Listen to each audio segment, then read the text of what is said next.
The Bible says that forget not the stone out of which you were healed. People forget so quick in life. Many people have short memory.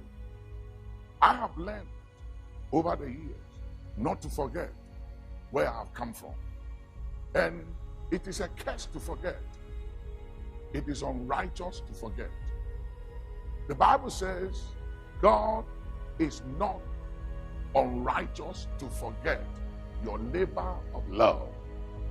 When you forget those who have loved you, blessed you, helped you, advance your cause, when you forget them, you are unrighteous.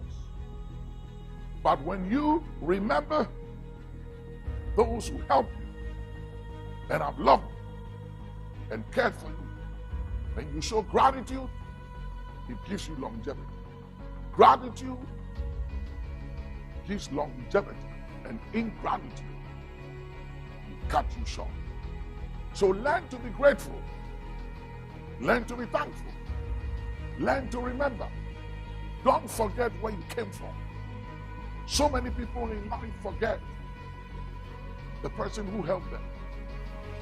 They forget those who connected them, gave them exposure, introduced them, took their hand, and took them somewhere.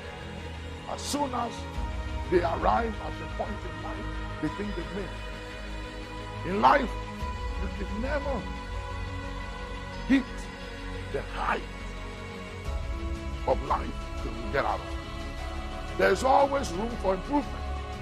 So don't be satisfied with where you are, and don't show ingratitude because you think you don't need the man or the woman, the boy or the girl who helped you when you needed that help. Show gratitude. Remember people. Help people. Learn to say thank you. Have an attitude of gratitude and thanksgiving. It will take you far. Some people think they have arrived, but when they get to heaven, they realize that they were just operating at 20 or 30% of their capacity and didn't use 70% or 80% of their capacity. And you know why?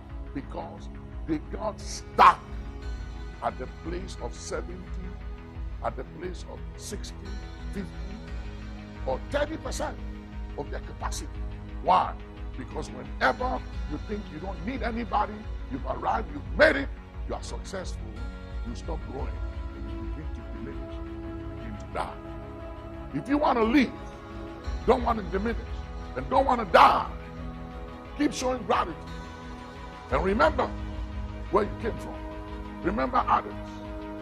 Every now and then, God will say to David, remember, David, that you are a shepherd boy. And I took you from the sheepfold, and I made you king over Israel.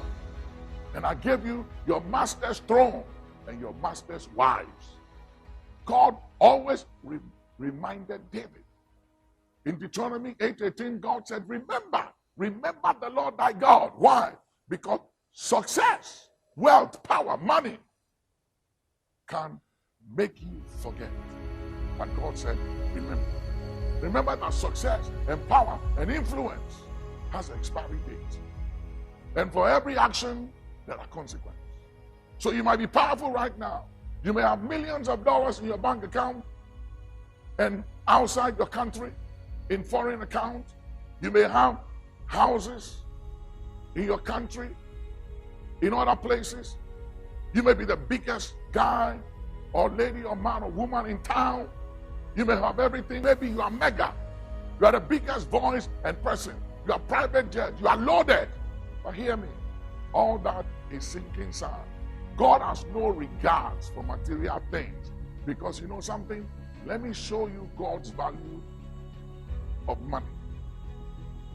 The streets in heaven, they are made of gold. That is how insignificant money is to God. He sees money as nothing.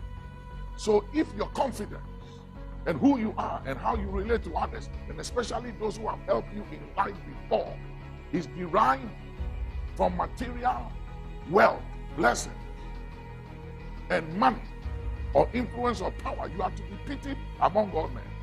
But if your confidence is derived from this one thing, that you know the Lord, who executes judgment, righteousness, and justice on earth, then you are on a good track in life.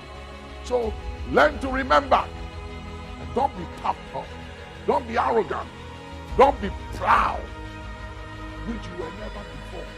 But suddenly you have become proud and arrogant. Why? Because of things. A man's life does not consist on the abundance of things that he possesses. So don't let things, don't let accolades, don't let events and relevance in life and access and influence make you go insane. Arrogance and pride is insanity. It's madness. Be wise, be sober, be vigilant. Your life does not consist on the abundance of things that you possess. If you think you are who you are because of the money you have in your bank account, or because of your success, or because of your achievements, you are deceiving yourself. You are a child, you are a kid. None of those things makes you who you are.